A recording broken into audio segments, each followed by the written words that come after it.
वसईपूर्व नवघर औद्योगिक वसाहतीत गुरुवारी सकाळी 11:30च्या सुमारास भीषण आग लागल्याची घटना घडली आहे। वसई विरार शहर महानगरपालिका अग्निशमन दलाच्या जवानांनी घटनास्थळी धाव घेत आगीवरती नियंत्रण मिळवण्याचा प्रयत्न केला।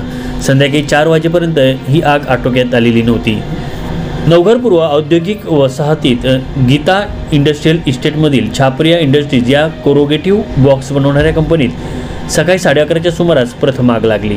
त्यानंतर ही आग बाजूला असलेल्या शैलेश इंडस्ट्रियल इस्टेटमधील कोलॅप्सिबल ट्यूब कॉर्पोरेशन या खेळणी व aluminium collapsible tubes multilayer laminated tubes बनवणाऱ्या कंपनीत पसरली। या आगीने काही वेळातच रौद्र रूप धारण केलं। आगीची माहिती मिळताच नजीकच्या नवघर अग्निशमन उपकेंद्राच्या अग्निशमन जवानांनी घटनास्थळी धाव घेतली। त्यानंतर आचोळे मुख्य अग्निशमन केंद्र व सनसिटी येथील उपकेंद्रातून 5 वॉटर टँकर व 5 फायर गाड्या घटनास्थळी दाखल झाल्या होत्या। त्यानंतर आगीवर नियंत्रण मिळवण्याचे प्रयत्न सुरू करण्यात आले। संध्याकाळी 4 वाजेपर्यंत आगीवरती काही प्रमाणात नियंत्रण मिळवण्यात जवानांना यश आलं। सदर इंडस्ट्रियल इस्टेट ही राजौली खाडीच्या काठावर असून या ठिकाणी कंपनीचा वेस्टेज कचरा टाकण्यात येतो। बुधवारी देखील या कचऱ्याला आग लागल्याची घटना घडली होती।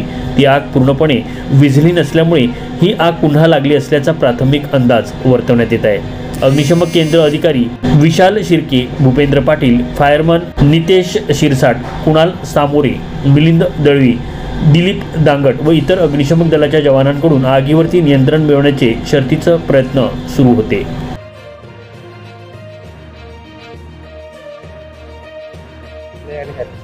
सुमारास 11:15च्या सुमारास आम्हाला पहिली कॉल असा आला की इथे आग लागलेली आहे। बाहेर कचऱ्याच्या दिशेने त्या कंपनीच्या दिशेने असं त्यांचं म्हणणं आहे। आमच्या गाडी लगेच आमच्या नवघर अग्निशमन दलाच्या तिथे गाड्या आहेत, ते पटकन ते जागेवर आल्या। तिथून आम्ही मुख्य अग्निशमन केंद्रातून 3 गाड्या जास्तीच्या कुमक मागवल्या। सनसिटी अग्निशमन केंद्रातून 1 गाडी, अशी 4 ते 5 गाड्या आपल्या घटनास्थळावर आगीवर नियंत्रण मिळवून काम चालू आहे। नेमकं कंपनीचं नाव काय आहे आणि नेमकं ही कंपनी काय बनवायची?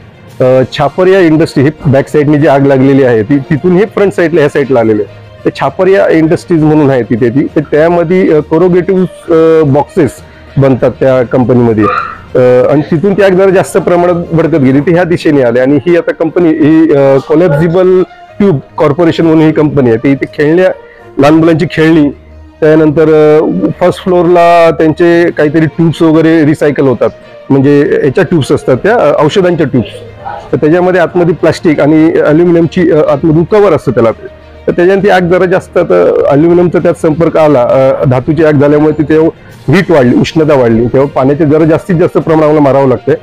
तसंच कंपनीने आजूबाजूने कुठे जागा ठेवलेली नाहीये आतमध्ये शिरकाव करायला, तर प्रॉपर आम्हाला त्या मूळ ह्याच्यावर स्तरावर जाऊन ती आग ती पाणी बसत नाही, त्याच्यामुळे थोडंसं जरा आम्हाला वेळ लागते। बाकी आग कंट्रोलमध्ये आलेले आणि आमचे प्रयत्न चालू आहेत। 11:15च्या नंतर 1.25 तासामध्ये 1.25 ते 1.5 तासामध्ये आमच्या कंट्रोलमध्ये आलेले। आता ही कुलिंगचं काम चालू आहे, थोडी जिथे हे राहते